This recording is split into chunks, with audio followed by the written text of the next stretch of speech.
Hello and welcome to the Evercade Retreat. Welcome to the first of the series of videos I'm going to do in my attempt to try and learn to appreciate the Intellivision collections and obviously the games on them. My own personal experience with the Intellivision is zero. I'd heard the name over the last however many years, but it's not a system I was familiar with. I didn't even know what the games looked like, and it was just some old system that I'd never played or really heard of.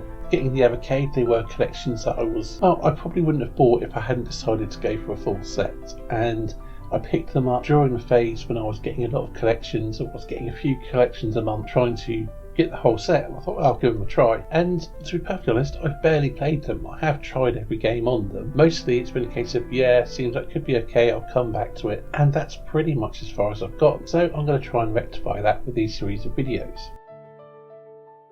So I decided to start with Astro Smash. A fairly straightforward game. I've played it before, obviously. I've played everything on these cards to some degree, and I wasn't really impressed with it. It just seemed like a bit of a boring take on Space Invaders. I didn't really look into the scoring mechanism and things.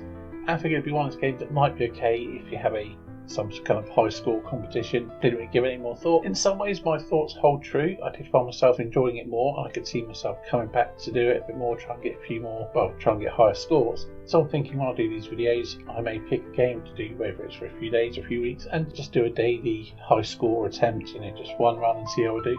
It's a fine little game, very straightforward, very simple. Doesn't seem to be much to it, and the Evercade manual doesn't suggest there's other game modes. Perhaps I should have looked into that elsewhere, because I know these earlier manuals didn't cover everything. The gameplay running at the moment is my first attempt from today. I've edited it down because it's about 10 minutes of gameplay, so yeah, my final score will be on screen around now. It's not a bad little score chaser, and yeah, definitely a bit better than my first impression without, really knowing what I was doing when it came to the scoring. After that I played some Thin Ice, which is one of the games I've played the most on this collection. Fairly simple, straightforward stuff, quite fun, and I pretty much suck at it, that bloody seal. This gameplay, you can see how rough and I'd say out of practice I am, but I'm not that practiced as a whole. I'll say it's one of my most played games, but I haven't played it a whole lot.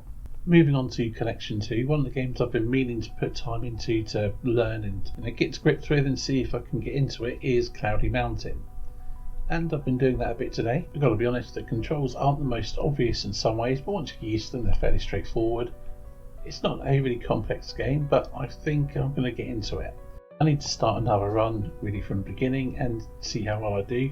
I like things like Rogue 64, Sword of Fargoal, and this is in a similar vein, so yeah, I think there's something to like here.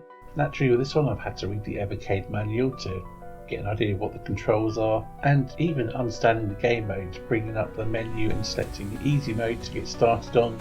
Well, that's probably part of why I did really badly before, because I probably put 1 and selected the hard mode. Also using the face buttons rather than the D-pad to move when you're on the Overland map seems a little bit odd, but it works fine once you know what you're doing. It's not a problem at all. I actually spent quite a bit of time trying to shoot the blobs and collect things like the bones in the tracks, wondering what they were. Only to obviously realise that you can't collect them, and that helped when I actually went back and read the manual some more. All in all, it seems like the gameplay is pretty straightforward.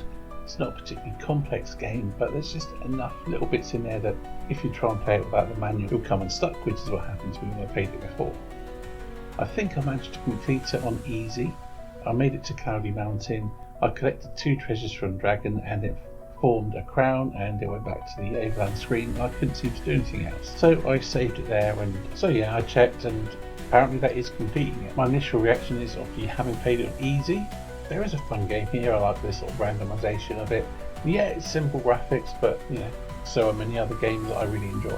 And it's not a long playthrough, although I guess it could go on longer depending on how much you explore around, and I'd imagine that higher difficulties are going to have much more challenge and encourage you to do that more, I guess. So yeah, I'm glad I did finally get around to giving that a try, and really that is thanks to Joshua8600 and VG Robot from the Evercade Discord, who encouraged me to get on and play them.